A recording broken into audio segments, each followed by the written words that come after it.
What's up, coaches? Hope you guys are doing well. Here is our video for Tuesday. So our warm-up follows the same protocol, a brief general piece at the beginning of the day to get athletes moving. Watch the video link in the top of today's program to refresh yourself on those movements if needed. Our specific warm-up is a coach's cue review of the floor press. So we have 3 cues. We're going to use a set, down, and punch. So athletes will be on the ground, they'll have PVC, they're going to be in that locked out position directly over the center line of the chest. From here, the cue of set creates external rotation, so they're imagine breaking the bar, locking down the lats, and retraction of the shoulder blades. Now from there, we have full body tension created. We're going to give a cue of down. Remember, we're working on vertical forearms. The elbows are tracking down at 45 degrees, and then pausing here, you're holding them here, you're checking out the clasp, making sure they're in the proper position, and then punch. Boom. You have that straight line punch coming directly up from the chest. So in action, it's set, down, punch. Set, down, punch. So we want to go at least 5 to 6 repetitions here. If everybody is clear, everybody looks good, then go ahead and move forward with the strength. If you need to make some cues, stop everybody, go again, then insert another 3 to 5 reps as you see fit. So let's dive into the strength. So this is another strength day within the cycle. We're continuing to employ the power of small, repeated, heavy but perfect sets. So we're going on the minute for 15 minutes, 5 cycles. It's the exact same template as we used yesterday with the squat. All right, so what we have is everyone doing the floor press. We have competitors doing 2 floor presses. We have the performance crew doing 4, and then we have the fitness health group doing a set of 5 with dumbbells. So we're in that same rep range percentage, 85% of 1 for the competitor group, 85% of 5 for the performance group, right? And then our dumbbell group is going to use their 10 rep max to do their 5 repetitions. So we are employing all the same principles as we do with the squat. Nothing changes here, just simply because we changed the movement. So we're going to be using that 85% as a window of suggestion. We want to see that the movement is challenging and clearly setting a stimulus, but that it's 100% perfect. All right. So what we have as our accessory for everyone is 5 step back lunges each leg.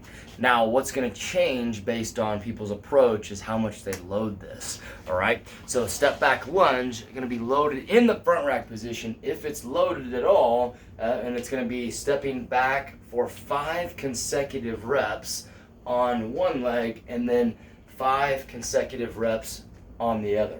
So we can load this with a single dumbbell or kettlebell. For your experienced athletes, they can load this with 2 kettlebells for a slightly enhanced level of difficulty. Now, the explosive portion of today, minute number 3, we have 3 box jumps. This isn't like a WOD approach to box jump. What we want is to really work on being explosive, landing softly and athletically. We have no care whatsoever how fast these get done, but we care about jumping high, landing soft, stepping down, reloading, and doing that again. All right. Note in the fitness health group, we have the option to do a full squat and med ball throw. So we did a push press style med ball throw yesterday with the squat. Now to substitute for the box jump, we want to bring that med ball all the way down into the squat and then give it a violent toss from there.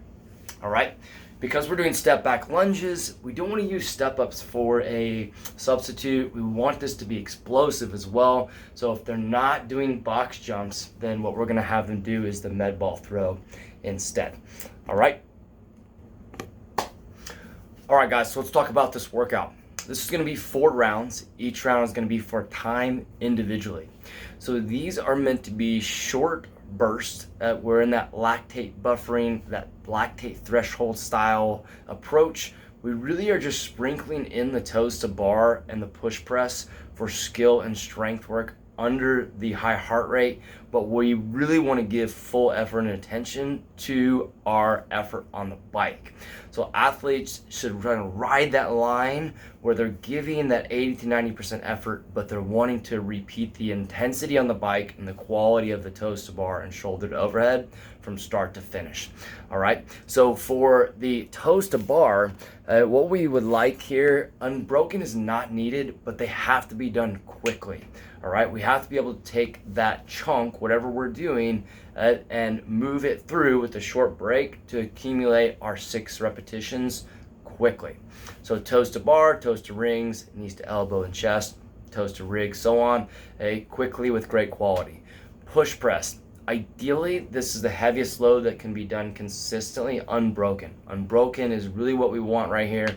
1 second pause at lockout. This should be becoming commonplace. When they get to the top, I own it. I own it. I'm always in that good position and clearly showing that with control at the top of each rep. All right, and then we're getting on the bike and we're absolutely getting after it. All right, we don't want a red line, but this is the centerpiece of our effort, and we want it to appear as so. So note that these have a 90-second cap, right? So we're really wanting to fit our effort within that time frame. So we're gonna need to scale to stay under that. The easiest way to do that is just to get on the bike, give it hell, and at the 90-second mark, if we're not to that specific calorie marker, then we're going to stop. All right, and that's okay. So they got after it, they hit the stimulus by stopping at that time, and we're done. All right. So hit a primer here of 333, and as far as logistics go, you guys will get a feel for the strength, but you can definitely have multiple athletes sharing a station as long as they start in the same place. Read through your notes on how to do that. The workout, depending on your class size and equipment, you may need to run partners. A second partner can start at the 90-second mark of each interval because we have a cap and they're going to be progressing through. Athletes will be starting the toes to bar while the other athlete is finishing up the bike. All right, so we should be all good there. If you need to put 2 on each bike, no problem. You can also sub in row or ski if you had to. The bike's my preferred stimulus here if at all possible. Hope you guys have a great day. See ya.